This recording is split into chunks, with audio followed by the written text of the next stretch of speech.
Bonjour et bienvenue sur le podcast Contraste. Ici, on parle de spiritualité et de conscience, entre visible et invisible. Tout ce qui sera partagé ici est le fruit d'un regard subjectif, de l'expérience et du questionnement ouvert. Il y aura parfois des sujets nuancés et parfois moins. Je vous laisse libre de cette écoute et de vos propres questionnements.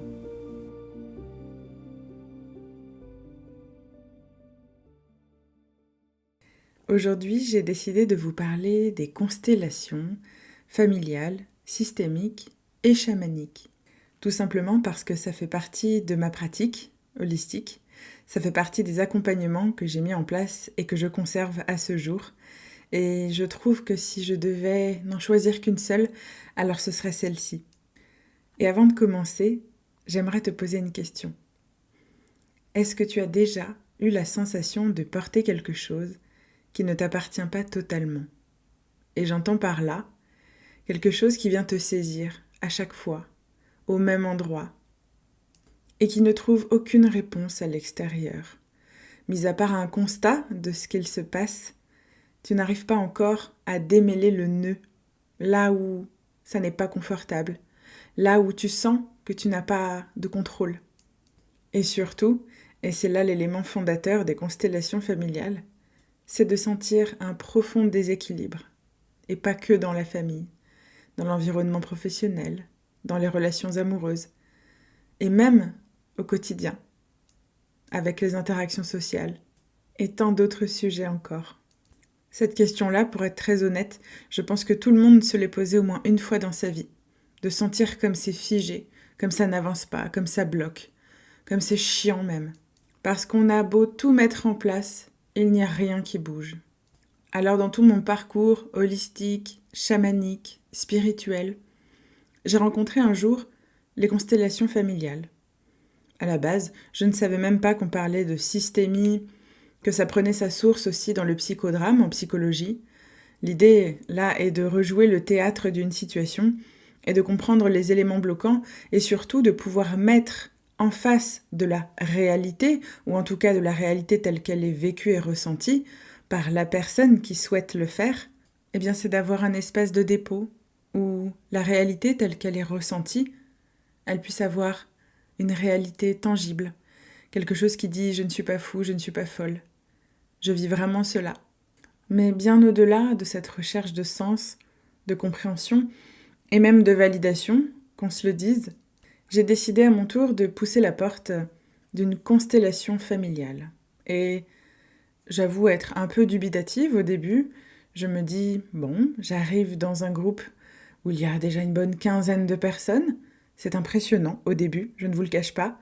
Surtout pour des personnes qui n'osent pas parler en public de leurs problèmes personnels. Ça peut faire un peu bizarre au début. Et finalement, quand on se laisse un peu porter, il était hors de question que je passe en premier, parce que je détestais ça. Ça a bien changé aujourd'hui. Eh bien, je me suis rendu compte comme l'humanité pouvait à nouveau circuler. Et de ma place, comme il était si simple d'accueillir l'autre, de le regarder dans sa souffrance, et de surtout ne pas le juger. Et force est de constater que c'est ce qui se passe naturellement aujourd'hui au sein des constellations que j'anime, parce que je mets un point d'honneur à responsabiliser les personnes qui sont en présence face aux histoires, parfois plus légères, parfois très profondes, intenses et traumatiques. Alors je vais vous expliquer comment je conçois les constellations, qu'est-ce qu'elles apportent, quels sont leurs bénéfices, leurs risques aussi, on va en parler. Mais avant tout, j'aimerais vous poser cette base qui me semble essentielle à rappeler. Les constellations sont une façon de rendre visible l'invisible et de pouvoir les déposer à l'extérieur de ce qu'il se joue aujourd'hui. C'est une manière tout à fait singulière, je l'entends, d'explorer des liens, des systèmes, des loyautés inconscientes, parfois d'avoir envie, oui, d'aller dans le karmique, d'aller savoir si c'est l'ancêtre qui a fait n'importe quoi et de pouvoir rendre légitime le fait que ça ne nous appartient pas. Mais c'est bien plus profond que ça. Car à mon sens, il ne s'agit pas ici, dans cet espace des constellations, de remettre la faute, de trouver le coupable. ou de culpabiliser soi-même d'ailleurs. C'est avant tout un espace de responsabilité, où chacun, chacune peut reprendre ce qui lui appartient. C'est d'ailleurs une phrase que je fais prononcer assez régulièrement pour qu'elle soit sentie dans le corps. J'utilise même certains objets parfois, ce qu'on appelle le poids de l'histoire. Il fait beaucoup rire celui-ci. C'est rien d'ésotérique, c'est un sac avec des pierres. Et quand on le porte, parfois il fait 10 kilos. Parfois il fait 1 kilo. Et parfois il en fait 100.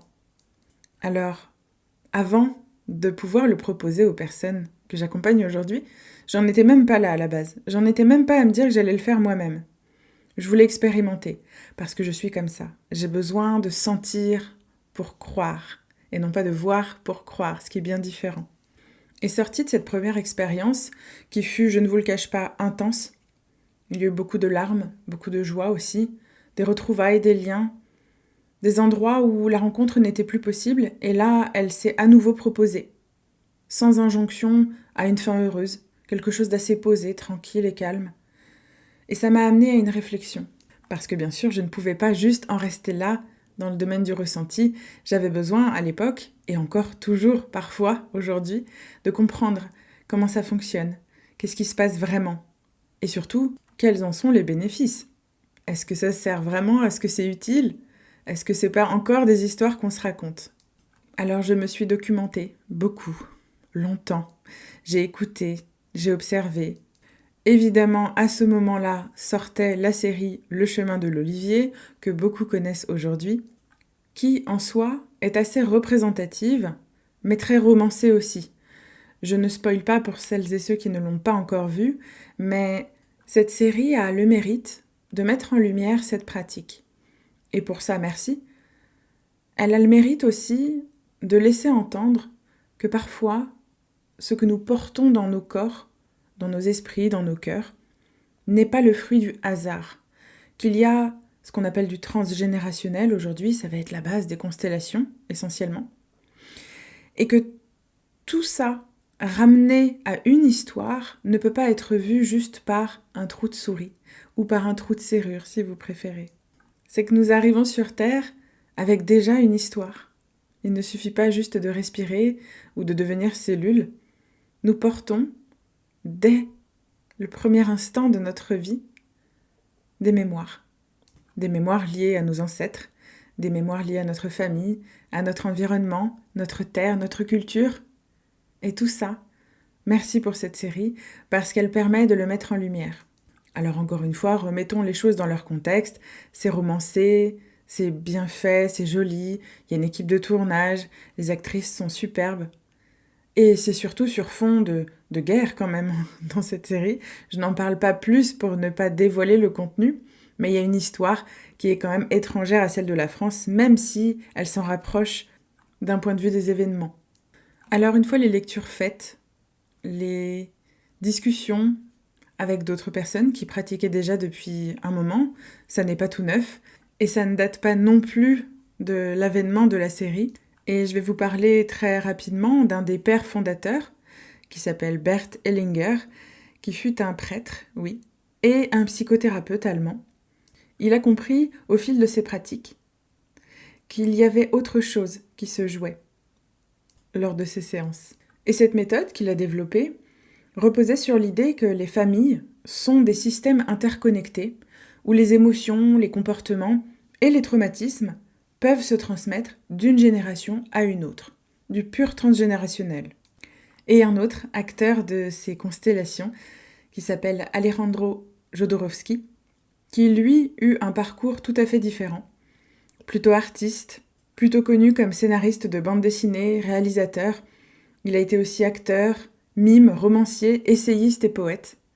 Et il est aujourd'hui l'un des pères fondateurs de ce que l'on appelle la psychomagie. Alors vous commencez à me connaître, j'ai un peu le goût d'aller chercher les informations parce que pour moi, psychomagie, ça voulait dire psycho-bullshit. Et j'ai beau être médium et travailler dans la spiritualité, avoir certains pris parti sur certaines données de l'invisible, j'en parlerai dans un autre podcast, j'ai quand même eu à cœur de me renseigner sur cette pratique, sur cette technique. Et la psychomagie est une technique thérapeutique qui se veut aux antipodes de la psychanalyse. Ça n'a rien à voir. Parce qu'ici, on parle d'actes spirituels, symboliques, dans le but de libérer le patient, dans son cas, de ses blocages émotionnels. Alors bien évidemment, j'ai lu Jodorowsky, j'ai compris, et parfois, je trouve, ça n'engage que moi, que ces pratiques, ou en tout cas ces rituels, sont vraiment extrêmes, parfois même un peu malsains. Mais j'en comprends le sens, et j'arrive à comprendre aussi le but de sa pensée. Et je fais juste une alerte rapide. Il y a des rituels que je ne vous préconise absolument pas de reproduire seul chez vous. C'est même illégal en France. Ce n'est pas parce que quelqu'un l'a écrit et qu'il a figure d'autorité qu'il faut le faire. Cela étant dit, et sans transition, je vous ramène au moment où j'ai compris qu'il se passait quelque chose au sein de ces constellations, mais que je ne comprenais pas vraiment. Alors, pour aller au bout de l'expérience, évidemment, qu'est-ce que j'ai fait ? J'ai décidé de suivre une formation. Et à la base des bases, je ne savais pas que j'en ferais aujourd'hui une de mes pratiques dans mon métier. Et je ne vais pas aujourd'hui dans ce podcast vous gaver d'informations, de termes techniques, de champs morphogéniques, etc., etc. Je vais tenter de vous en apporter une lecture qui soit plus aérienne, plus digeste, pour que vous puissiez saisir ce que ça peut apporter, ainsi que ses bénéfices. Et je le rappelle aussi, les constellations familiales systémiques, et dans mon cas aussi chamaniques, j'ai décidé d'intégrer cette pratique dans cet environnement-là, qui est ma base, mon socle. Cela ne se substitue absolument pas à une thérapie complémentaire, à un traitement médical ou à un suivi médical. Ce que je peux constater au sein de ma pratique, et ayant été constellante et accompagnante ou représentante de nombreuses fois, parfois, ça vient vraiment soutenir un élan qui est déjà là, quelque part en nous, d'apporter une compréhension différente, un regard plus élargi, et peut-être, pourquoi pas, de poser quelque chose qui ne nous appartient pas, ou qui en tout cas aujourd'hui n'est plus utile à notre vie. Alors en bonne expérimentatrice, je me lance dans cette formation, je retrouve une dizaine de personnes, d'horizons différents, avec un attrait pour la spiritualité, et surtout venant d'horizons complètement différents. Des personnes qui travaillent dans le médical, des personnes qui travaillent dans l'ésotérisme, et d'autres encore ailleurs. Donc j'étais ravie de ce melting pot, parce que ça allait me permettre de savoir à quel endroit ça touche certaines personnes et d'autres pas du tout. Et moi qui cherchais une formation très théorique, très pragmatique, quelle ne fut pas ma surprise de tomber sur ma formatrice, adorable au demeurant si tu m'écoutes Dominique, parce que j'ai trouvé tout son contraire. J'ai trouvé de l'expérience pure, j'ai trouvé tout sauf des manuels scolaires, vraiment basés uniquement sur le ressenti, sur ce qu'il se joue, sur l'échange, sur le partage. Ça ne m'a pas empêché de me complémenter ailleurs parce que j'avais quand même besoin de ça pour moi, pour comprendre, je fonctionne comme ça. Et aujourd'hui, je ne regrette rien. Et surtout, je me rends compte que si on veut absolument rentrer dans une case, c'est le meilleur moyen de s'y enfermer. Alors, à toutes nos particularités, à toutes nos singularités, merci, parce qu'aujourd'hui, elles font l'essentiel de cette pratique. Et c'est ce pourquoi les personnes viennent nous voir. Ici, c'est pour ma personne, mais c'est aussi pour ma pratique, mais c'est aussi pour l'ambiance, le cadre, la sécurité et la posture qu'il faut tenir dans ces moments-là. Alors, sans plus tarder, je vais vous donner quelques exemples, puisque c'est ce qui parle encore le mieux dans ce cas de figure, car, sachez-le, il est très difficile d'expliquer ce que sont les constellations de façon concrète, tant qu'on ne l'a pas vécu. Et d'ailleurs, c'est un exercice qui est toujours un peu pénible, à mon sens, parce que c'est difficile de poser des mots sur des ressentis, parfois, sur des histoires, de catégoriser, alors que pour une situation vécue, il y a une infinité de réponses. Mais j'ai recensé quelques cas, maintenant que je pratique régulièrement, qui pourront peut-être vous parler. Sachant aussi que les constellations, telles qu'on les voit, telles qu'on les comprend, elles prennent leur source dans l'essence des personnes qui vont les proposer. Et de ce fait, il y a beaucoup de pratiques différentes. J'ai appris assez récemment qu'il y en a qui pratiquaient sur l'eau, parce que les objets utilisés pouvaient naviguer sur l'eau et donner des réponses. C'est très intéressant, j'aimerais d'ailleurs y participer un jour pour voir, pour sentir. Il y a aussi des constellations avec les chevaux, que je trouve fabuleuses, extraordinaires. Ça se passe de mots, c'est vraiment uniquement du ressenti là pour le coup, puisque le cheval ne parle pas. Il y a des constellations très ouvertes où il est possible de discuter. Il y a des constellations où il ne faut pas parler. Il y a des constellations où les personnes, les constellateurs, constellatrices, prennent le parti de ne pas dévoiler le sujet avant qu'il n'ait lieu aux autres participants, Et en ça, je trouve ça assez juste aussi, et plutôt spectaculaire. Alors pour revenir au sujet des exemples, je vais en donner un pour commencer. Je tombe toujours sur des personnes indisponibles. Gros sujet. Et par là j'entends, par exemple, je tombe sur des personnes qui ne s'engagent pas avec moi. C'est difficile de rester ensemble, en couple, ou même en tant qu'amis, ou dans la famille. Je suis toujours confrontée à des personnes qui ne sont pas disponibles pour moi. Alors bien sûr, on pourrait partir sur plein de théories, hyper pragmatiques, qu'on a lues dans les bouquins, etc. Mais en fait, c'est tellement plus lointain que ça et plus profond que ça qu'on ne peut absolument pas apposer une quelconque solution avant même d'avoir laissé la constellation se dérouler. Mais dans ce cas de figure, ce que je remarque assez régulièrement, puisqu'il y en a eu plusieurs de cet ordre-là, c'est que souvent, c'est lié à une loyauté face à un parent ou un ancêtre qui a vécu l'abandon. Et de ce fait, l'abandon, un de ses masques, c'est la dépendance. Donc, il est possible, parfois, dans la vie, qu'on se mette inconsciemment à chercher des personnes qui vont en permanence nous abandonner pour nous refaire vivre ce terrain. Et tant qu'on n'a pas compris, ça se rejoue encore et encore. Je simplifie volontairement, c'est toujours plus profond que ça, bien sûr. Il y a aussi l'exemple de quelqu'un qui se sent responsable du bien-être de tout le monde, un peu en posture de sauveur. Souvent, il y a une inversion de rôle dans le système familial, qui contribue à laisser sentir au constellant ou à la constellante ce sentiment de ne pas être à sa place, d'être de trop ou pas légitime, ou parfois, et c'est souvent le cas d'ailleurs, d'avoir porté des responsabilités trop tôt, ce que l'on appelle aussi un enfant parentifié. Un enfant qui est devenu parent beaucoup trop tôt, qui a pris le rôle qui n'était pas le sien. Là où c'était plus difficile d'accès, à mon sens, de la place que j'avais à l'époque, c'était de recevoir, ou de voir surtout, des personnes qui arrivaient à déposer une angoisse constante sans un événement déclencheur clair. Là, je me suis dit, il y a besoin d'une psychothérapie, ou d'autres choses qui s'y rapportent. Et quand la constellation se déroulait, je me rendais compte à quel point la mémoire transgénérationnelle était présente. Un deuil non fait, un traumatisme qui se répète de génération en génération. Alors mon esprit pragmatique, parfois même un peu cartésien, me disait comment c'est possible que 3 générations avant, il y ait eu noyade et qu'aujourd'hui la personne ait peur de l'eau, alors qu'elle n'a pas connu son ancêtre. Je suis donc repartie en quête. J'ai lu des bouquins, plein de bouquins, j'ai écouté, j'ai posé des questions. Et je suis notamment tombée sur le livre Aïe, mes aïeux d'Anne Ancelin Schutzenberger. Alors, je peux vous conseiller cette lecture, elle est quand même assez lourde, parfois indigeste, mais très très documentée, notamment avec beaucoup d'exemples qui s'inscrivent parmi les plus récentes recherches en psychothérapie intégrative. On y parle notamment de la pratique du génosociogramme, de la transmission des traumatismes, du syndrome anniversaire, syndrome du gisant, des secrets de famille et des liens transgénérationnels.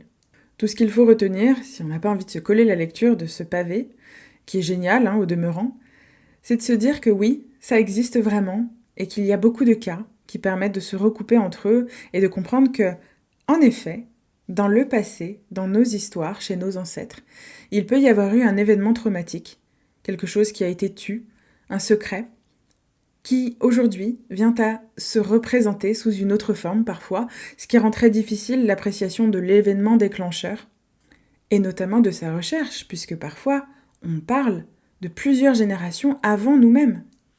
Et je ne suis pas en train de dire qu'on va solutionner tous les problèmes de nos vies grâce aux constellations, ni même à la psychogénéalogie qui, au demeurant, est une pratique intéressante, parce que j'ai perdu ce goût du circonstanciel, à savoir de chercher chaque explication pour les relier entre elles et de trouver l'événement ou l'élément qui ne ferait aucun doute. Parce qu'aujourd'hui, ce qui m'intéresse le plus, c'est ce qui se passe dans le corps. C'est les émotions qui émergent et c'est donner un espace de dépôt à la personne qui est là, en train de vivre quelque chose. Et je ne suis pas du tout en train de lui dire « Tu es sûr que tu as vécu ça ?» Non. L'idée, c'est de dire « Ok, je t'accueille, je te crois dans ton ressenti. » Et là, déjà, c'est une première porte ouverte à la reconnaissance, au dépôt, et que l'histoire puisse se dérouler plus tranquillement. Alors bien sûr qu'au sein de ma pratique, j'ai eu beaucoup de sujets liés à l'argent, à la réussite, au corps et ses symptômes aussi, mais surtout sur la place, le lien au féminin, au masculin, le rapport aux parents, aux enfants. ça revient quasi à chaque fois. Et ce que je peux constater, c'est que très régulièrement, il y a des mémoires de souffrance dans la lignée féminine ou masculine. Il y a des croyances qui ont été héritées. Il y a aussi des symboles qui se portent d'histoire en histoire, qui ne nous appartiennent pas et qui pourtant font bien partie de notre présent aujourd'hui. Alors, comme je l'explique à chaque fois, au début des constellations, pour poser le cadre, je dis que le circonstanciel pour moi n'a vraiment pas toujours sa place. Parce que je vais travailler essentiellement à 3 choses. À la préséance, cette préséance qui indique qu'il y a une hiérarchie dans un système familial et dans une systémie de manière générale. 2 parents et des enfants. Un clan, quoi. Ensuite, l'appartenance. On a tous et toutes besoin d'appartenir à un système, à un clan, à une tribu. Et par exemple, quelqu'un qui serait rejeté de sa tribu, de son clan, je vous laisse imaginer la belle blessure de rejet qui revient au galop. Et enfin, et non des moindres, l'équilibre entre le donner et le recevoir. Ce qu'on appelle vulgairement aujourd'hui, sans bien comprendre le fond du sujet, l'abondance, puisque cette abondance est une circulation naturelle entre le donner et le recevoir. Alors ça paraît bien pompeux quand je le dis comme ça, on va pas à chaque fois faire le sujet de la préséance, de l'appartenance ou de l'équilibre entre le donner et le recevoir, mais bien souvent ça s'imbrique, ça s'inclut automatiquement à l'intérieur et c'est ce qui fait que ça contribue à retrouver une forme d'équilibre et de libération. Et j'aime à dire aussi que les constellations, ça vient toucher là où quelque chose dans le lien, et c'est la médecine que je porte aussi aujourd'hui, a été coupé, oublié ou déplacé. Et ça permet tout doucement de le remettre à sa juste place, ce lien. Alors, il n'y a pas, en tout cas dans ma pratique, une injonction à la fin heureuse, au happy ending, je le dis assez souvent comme ça, parce que je pars du principe qu'il peut y avoir pardon, mais pas forcément réconciliation. Il peut y avoir des systèmes où c'est complètement bloqué dans la matière, mais qu'il nous appartient de pouvoir ouvrir notre regard de façon différente, de ne plus nourrir cette colère, ou en tout cas le moins possible, à l'intérieur de nous, par une compréhension élargie de ce qu'il se passe vraiment au sein de la systémie, au sein de la famille. Et pour le coup, je trouve que c'est beaucoup plus salvateur de voir les choses comme ceci, plutôt que de chercher encore et encore à se faire aimer, accepter, là où il n'y a que rejet. Et là, vous l'aurez compris, la première chose à faire dans ces moments-là, c'est d'essayer déjà de s'accepter soi-même, ou tout simplement d'accepter la situation comme telle, parce qu'il n'y a pas de baguette magique. Il y a essentiellement de la compréhension, de la conscience et de la paix intérieure. Alors bien sûr, je pourrais vous citer des constellations où ça s'est fini de façon assez émouvante, spectaculaire, où la personne, le soir même de la constellation, a déjà vu les choses changer, mais ce n'est pas toujours le cas. Pour la simple et bonne raison que l'humain est truffé d'attentes. Mais c'est très humain, il n'y a rien à juger là-dedans. Quand on a une problématique, en principe, on est le premier à vouloir que ça change, que ça se rétablisse, que ça revienne à la normale, ou en tout cas qu'il y ait apaisement. Ce que je veux dire par là, sur ce n'est pas toujours le cas, c'est que parfois, il faut du temps. Il faut du temps parce qu'une situation qui est bloquée depuis 30 ans, ou même des générations, ne peut pas forcément se résoudre en un instant, en une constellation, ni même en une séance de psychothérapie. Et ce serait même quelque part, à mon sens, retomber dans un schéma limitant que celui d'attendre et de peut-être s'auto-saboter en se disant « bah voilà, j'ai fait et il n'y a rien qui bouge ». Patience. Patience. Les choses prennent du temps, parfois. Parfois c'est immédiat, parce que c'était mûr à point, il était temps que ça se termine, ou en tout cas que ça enclenche sur un nouveau cycle. Et parfois c'est pas le cas. Je me souviens d'une constellation que j'ai réalisée pour moi-même, en groupe, il y a 2 ans de ça. Elle est encore en train de fleurir aujourd'hui, à l'heure où je vous parle. Parce que le sujet est tellement profond que j'ai pris conscience que je devais aussi beaucoup me responsabiliser à cet endroit-là, que je devais prendre du recul, parfois, pour comprendre où sont mes attentes, où sont mes désirs, mes instincts, mon intuition, et que tout ça mis bout à bout, ça prend du temps. Et ce podcast en est la preuve, je pense. Alors maintenant que j'ai pu vous faire quelques mises en garde, je vais en faire d'autres, un peu plus poussées, un peu plus profondes. Parce que j'ai pu expérimenter les constellations avec différents praticiens et praticiennes, et chacun a sa technique, chacun a son énergie, et parfois, je dois le dire, je me suis sentie en insécurité. Alors même si l'insécurité à la base m'appartient pleinement, il y a quand même des conditions à respecter, je trouve, dans la posture de celui ou celle qui va accompagner les personnes à traverser leurs propres histoires. Et je ne vous le cache pas, il n'est pas rare, dans certaines constellations, que j'ai eu affaire à des recouvrements d'âme. Ces morceaux du passé traumatique qui se sont perdus en chemin et qu'il est nécessaire d'aller chercher. Et en cela, je trouve que sans cadre sécure, sans bienveillance, sans écoute, sans posture énergétique aussi, on va se le dire, c'est la porte ouverte aux dérives. Rendez-vous compte comme il est simple, en tant que constellateur, constellatrice, d'accueillir des personnes en groupe qui parfois ont de fortes fragilités, des vulnérabilités très profondes, et l'effet de groupe soutient l'instant, et l'effet de groupe peut aussi détruire l'instant. Alors dans ma pratique, je décide de pouvoir intervenir à tout moment, de faire répéter certaines phrases pour éviter de n'accentuer le traumatisme. Je fais aussi très attention au consentement parce que, et je vais vous partager quelque chose d'important, il y a des constellants et constellantes venus me voir pour des traumatismes violents, d'ordre parfois sexuel, des viols, des incestes. Et c'était la première fois qu'ils en parlaient, devant tout le monde. Imaginez le chemin qu'il faut. Alors dans ces moments-là, c'est sûr qu'on peut se sentir honoré de recevoir ça, tellement c'est un cadeau précieux de voir quelqu'un se déposer à cet endroit-là. Mais je me permets toujours de renvoyer ces personnes-là vers un accompagnement psychologique, parce qu'une constellation seule ne suffit pas. Parce que le corps engramme tellement d'informations et de mémoires qu'il est important de l'écouter lui, donc de passer aussi par des pratiques qui vont pouvoir lui-même le soulager, avant même parfois la psyché. Psyché qui, d'ailleurs, n'a pas toujours accès aux informations, c'est ce qu'on appelle aussi de la mémoire traumatique ou de l'amnésie traumatique. Et je peux vous en parler parce que ça fait aussi partie de mon histoire. Alors très rapidement, je me souviens d'une constellation où la personne me déposait cette histoire, cet événement traumatique dans sa vie. Et je le rappelle à chaque fois, il n'est nullement question de refaire vivre le traumatisme à la personne. Il est question de pouvoir laisser recirculer la parole, de pouvoir déposer les émotions et le ressenti. Et dans ce cadre-là, plus particulièrement, j'insiste fortement sur le consentement et le toucher. Parce qu'imaginez bien, le ou la constellante déposer cette histoire, que je fasse rentrer le bourreau de son histoire, et que ce bourreau, pris d'amour inconditionnel, veuille toucher la constellante ou le constellant. Eh bien, il y a à nouveau traumatisme. Alors je demande toujours aux protagonistes de ces histoires, aux représentants, aux accompagnants, de poser la question. Est-ce que je peux m'approcher de toi? Est-ce que je peux te toucher? Est-ce que parfois on peut se faire un câlin? Ça peut arriver aussi, j'adore, mais c'est pas toujours accessible. Parce que depuis notre place, nous ne savons pas ce qu'il se passe à l'intérieur de la dite personne.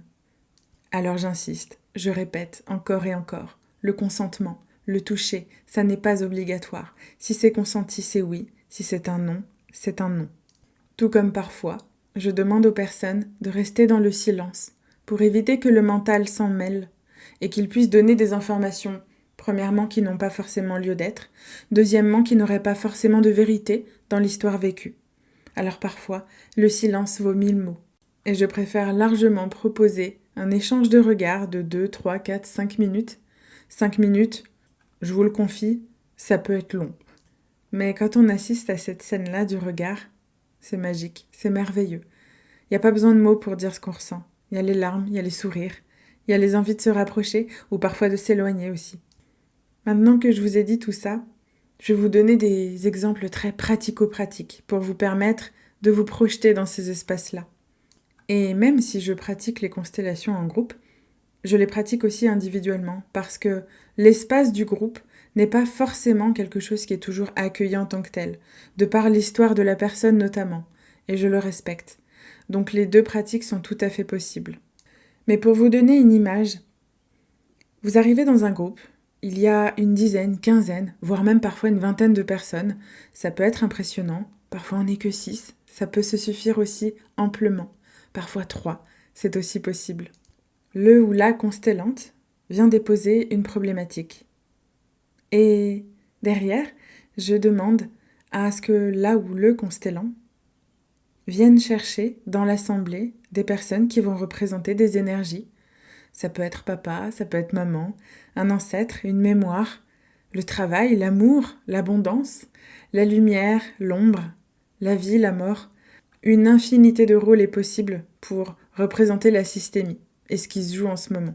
Et la constellante ou le constellant ne fait rien, il observe ce qu'il se joue devant lui, sans forcément connaître les personnes et sans que les personnes ne connaissent forcément les protagonistes qu'ils vont représenter à ce moment-là.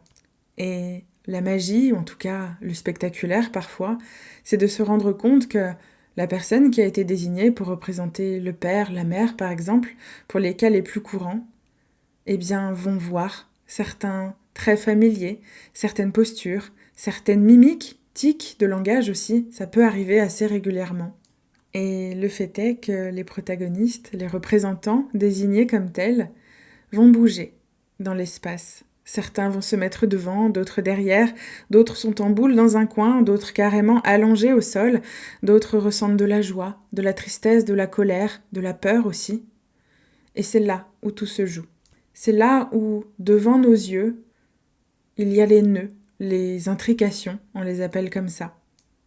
Et à moi de pouvoir proposer des solutions, à savoir accueillir, écouter, reconnaître, mettre en lumière, faire porter le poids à la personne et savoir à qui elle souhaite le rendre vraiment.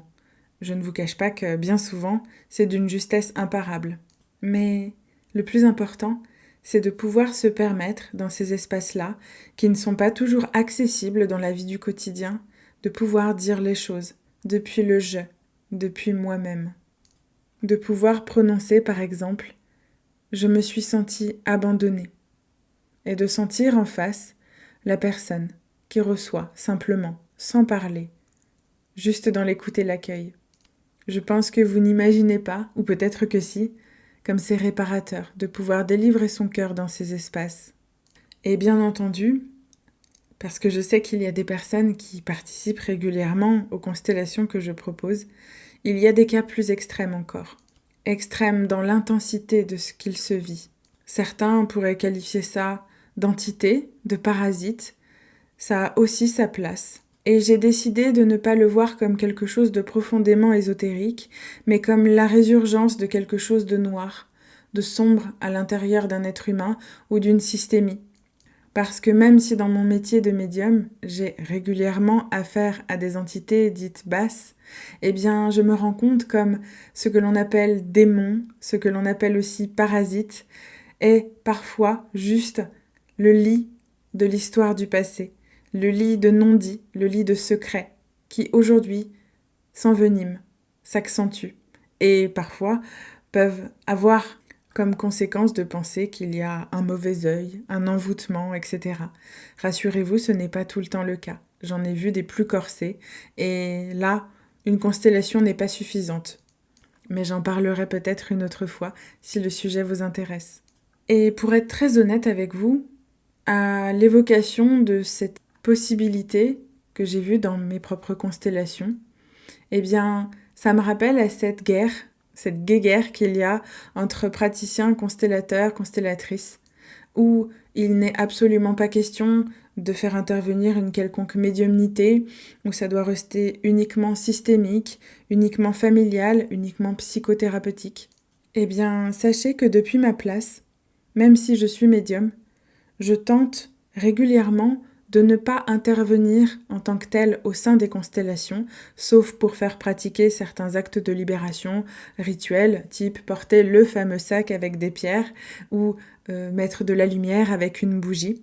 Mais je suis toujours ébahie de constater comme l'intuition est de mise, comme les personnes disent « je le sentais, je le savais » a posteriori, comme des images peuvent arriver, des sons, des mots, des ressentis corporels qui ne nous appartiennent pas. Et c'est ce que Bert Hellinger appelait le champ morphogénétique, ou le champ morphogénique, si vous préférez. Et pour vulgariser ce propos, ce serait presque comme dire « il y a de l'inconscient dans le conscient et du conscient dans l'inconscient ». mais qui n'est pas encore palpable dans la matière ou qui n'a pas d'espace tangible et visible ou concret. Et j'en viens à cet espace de constellation dite chamanique. Qu'est-ce que ça comporte et comment je les mets en place ? Eh bien, au-delà de l'aspect purement familial ou purement systémique, l'aspect chamanique pour moi est très important parce qu'il parle de sens, mais aussi d'une faculté à être relié à la terre, au ciel, à la source, et à tous ces composants organiques, intuitifs, instinctifs, quelque chose de très pragmatique pour le coup, de pouvoir aussi apporter un élément de soutien par une énergie divine, ça peut arriver, par une énergie animale, une plante. Je me souviens une fois avoir représenté l'ayahuasca. Quel cadeau, merci encore. Ou encore une énergie telle que l'archange Saint-Michel, ou Marie, et d'autres encore. Là où je voudrais vous amener, c'est sur l'ouverture plus large. Pourquoi cette pratique, pour moi, elle est essentielle ? Pourquoi, pour moi, elle s'inscrit dans une proposition qui se veut très incarnée ? Parce que je constate qu'après de nombreuses années de psychologie, de psychothérapie au sein de mes consultants, ils n'arrivent toujours pas à saisir ce qui se joue vraiment, ce qu'il se passe dans le corps, dans les émotions, dans le ressenti. Et je le crois profondément, la médecine que je porte, qui est celle du lien et de l'union, je pense que en remettant son histoire au sein du collectif, il peut se rejouer une remise en lien. Là où c'était coupé, on peut tenter de retisser quelque chose. Déjà, soit avec soi-même, ce qui est déjà pas mal, une belle base, mais aussi, pourquoi pas, de pouvoir connecter à d'autres endroits, alors oubliés depuis tout ce temps, ou alors à des endroits qui n'étaient même pas accessibles à l'époque. Et bien au-delà de trouver une quelconque rationalité à ce qui est en train de se vivre, parce que parfois nous n'y avons pas accès, et je n'insiste pas non plus sur le sujet, eh bien c'est de revenir sur ce que l'on a vécu, sur la possibilité d'être reconnu dans ces espaces-là, de pouvoir être accueilli.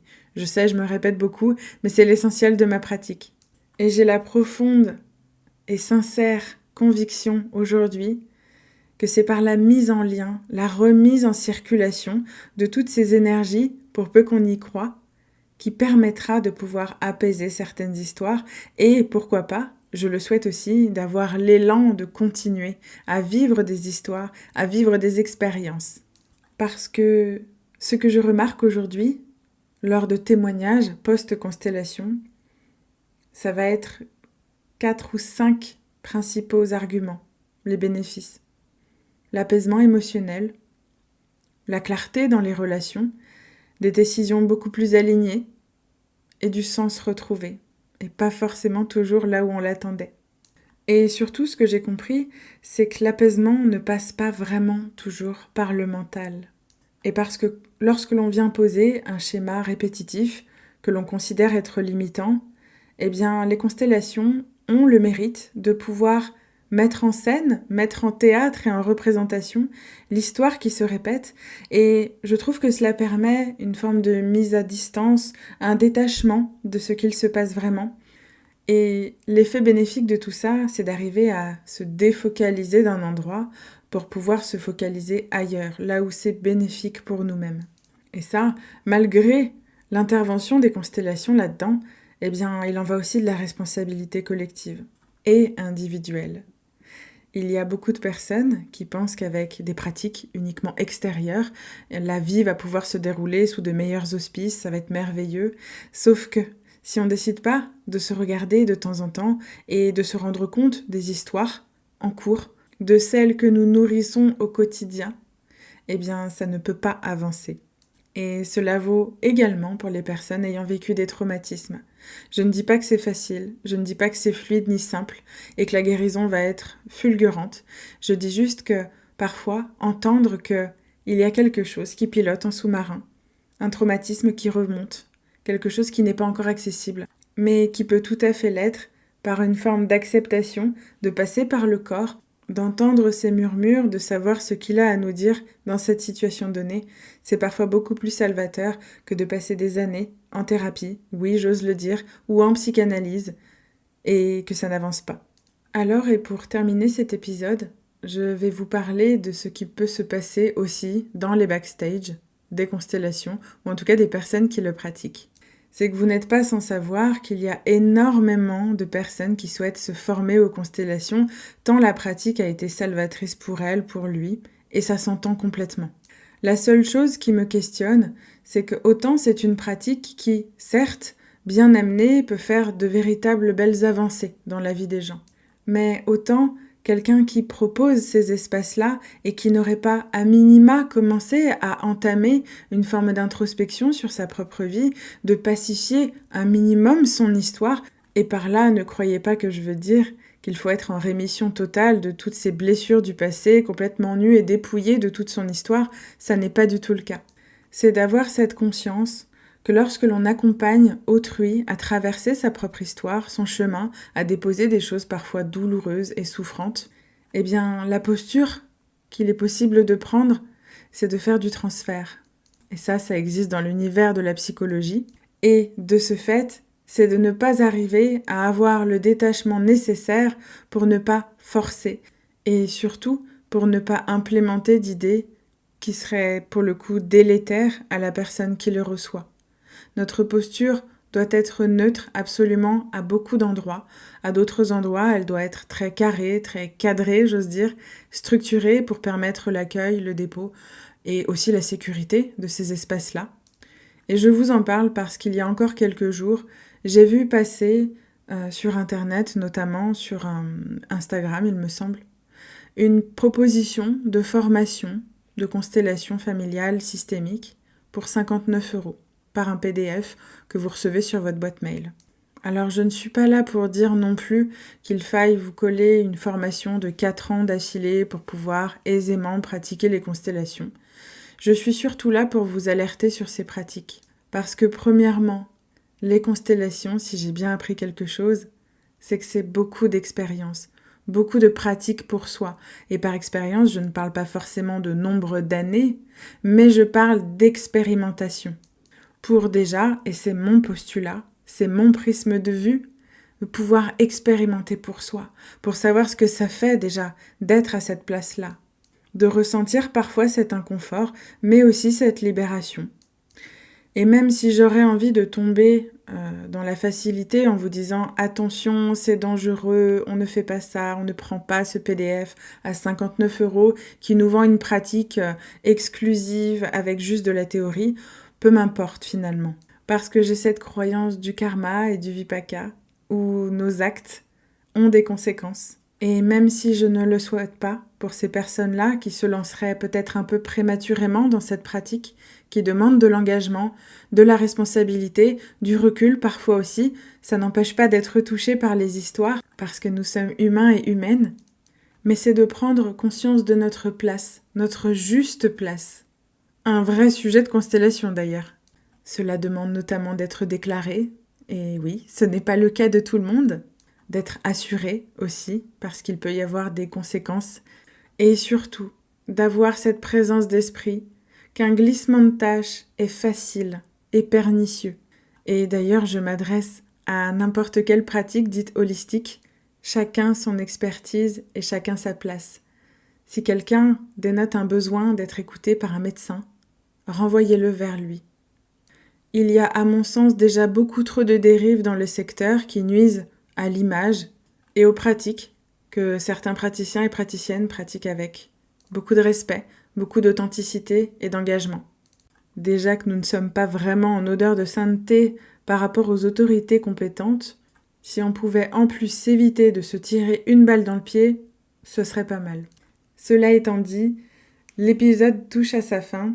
Je vous remercie pour votre écoute et votre fidélité, déjà pour certains et certaines. Merci beaucoup, ça me touche profondément. Et pour finir, sur le sujet des constellations, qui est un sujet passionnant évidemment, ça fait déjà 44 minutes qu'on est ensemble. Merci d'avoir tenu jusqu'ici. Ce que je voulais vous dire, c'est que, à la fin, ce n'est pas forcément la constellation qui change la vie. C'est ce qu'on choisit d'en faire, dans les actes, dans les relations, dans la façon d'être au monde, et surtout d'élargir son regard un peu plus loin.